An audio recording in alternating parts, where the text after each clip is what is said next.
guys! Welcome back to my channel, Lynn.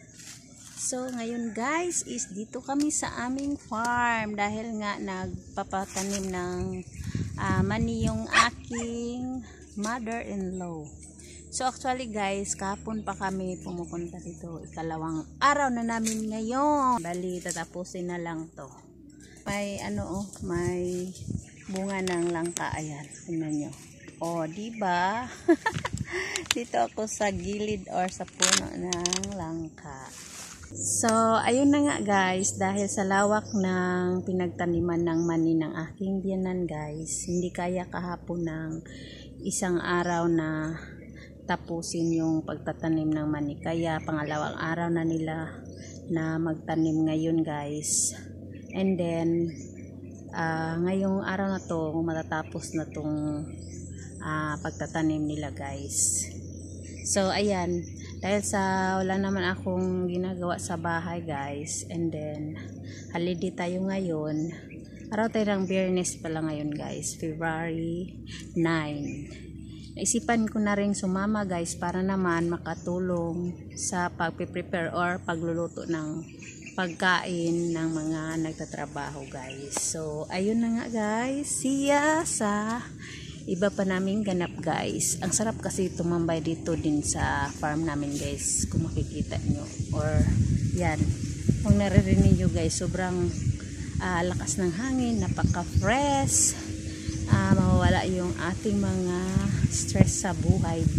So see ya guys.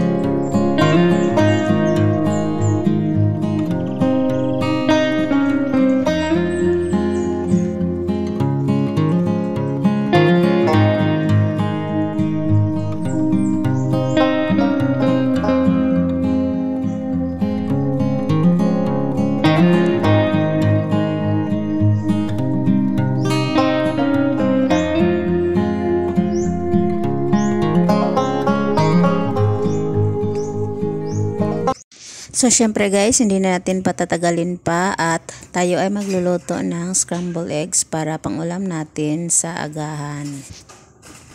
So medyo dinamihan ko na siya guys dahil marami-rami din kaming kakain nito guys. So ito na nga yung ating egg guys at ihalo-halo na natin guys at titimplahan natin. So maya't maya guys ay igisa na natin to guys.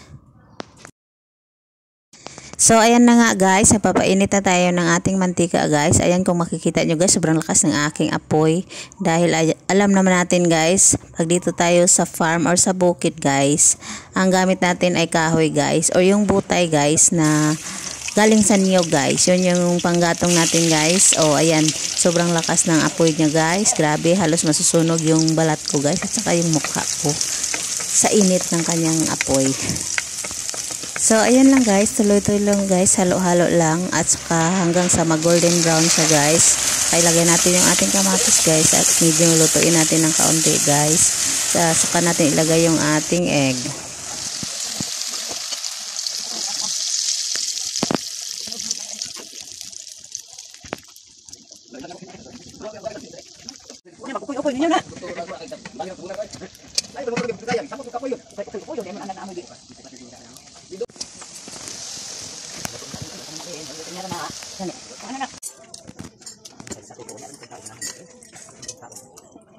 Siya nga pala guys, nagluto na rin ako ng bulinaw guys para pang partner ko ng egg kasi sobrang sarap nito guys, pang partner ng egg.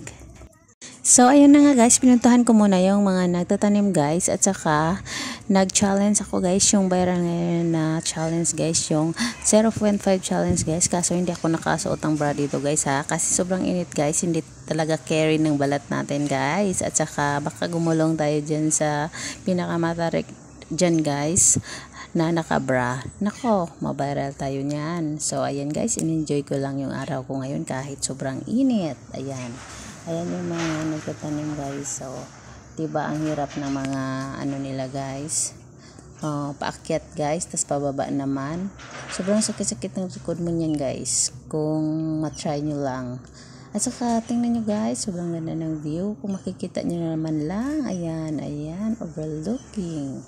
So, ayan. So, ayun na nga guys, dahil sa lawak ng area na pinagtaniman guys, hindi natapos-tapos ng isang araw or dalawa guys. 3 araw talaga natapos yung pagtatanim nila guys. Naawa na rin ako sa kanila guys kasi sobrang init talaga guys at napakatarik ng pinagtaniman nila guys. Nagreklamo na nga yung isa dyan guys dahil sumasakit na daw yung kanyang likod guys.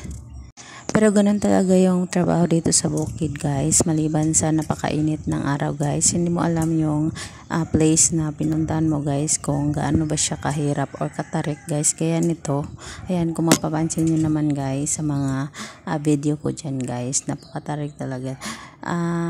Aside sa maganda yung tanawin guys, pero matarik talaga yung place na to guys. Pero no choice talaga guys, ganito talaga ang buhay guys, lalo na dito sa bukid guys. Siguro wala naman talagang madaling paraan para kumita ng pera guys, kundi dadaan tayo sa hirap or tiyaga guys. Kaya laban lang tayo sa buhay guys, walang susuko, tuloy-tuloy pa rin ang buhay natin at sipag at pagsisikap. So go lang ng go.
So ayun guys, sobrang napakalaking blessing guys dahil biglang umuulan guys. Parang alam ng ating Panginoon guys na nagtatanim tayo ng mani guys, saka naman niya pinapaulan guys. So blessed talaga guys. Thank you talaga Lord. Kasi isa to sa happiness ng mga andito sa bukid guys, yung pag-uulan guys, dahil nga para sa kanilang mga tanim guys.